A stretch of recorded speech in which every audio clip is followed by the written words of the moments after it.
morning, all students. My name is Sujit Tukaram. My school name is Nancy Adarsh Gurukul Academy, Rashta. आज मित्रांनो तुम्हाला आपण scholarship विषयी बुद्धिमत्ता या विषयी आपण शिकणार आहोत. तर आज आपला विषय आहे अक्षरमाला. तर अक्षरमाला खूप सोपी असते, फक्त केले की सगळं होतं.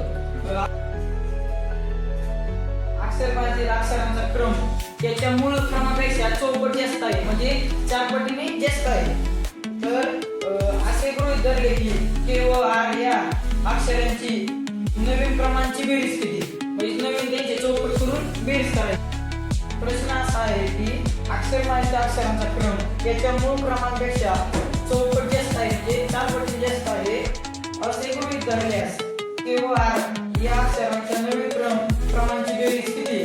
तर आपण के व आर या अक्षरांची क्रमांची बेरीज के 11 या नंबरला येतो, के 11 या नंबरला, मग 11 ला आपण 4 ने गुणाकार, 11 म्हणजे 4, तर आपलं उत्तर येत आहे 44. 44 उत्तर येतं. आणि दुसरं अक्षर आहे आर. आर आहे 11 क्रमांकाला, 11व्या क्रमांकाला 11 गुणिले 4 बरोबर येतं 72. या दोन्हीची बेरीज करायची. 44 अधिक 72 बरोबर 116. तर आपलं उत्तर लिहिलेलं आहे, खूप सोपं असतंय. या ठिकाणी आपण उत्तर लिहायला प्रयत्न केले की सर्व सोपं होतं.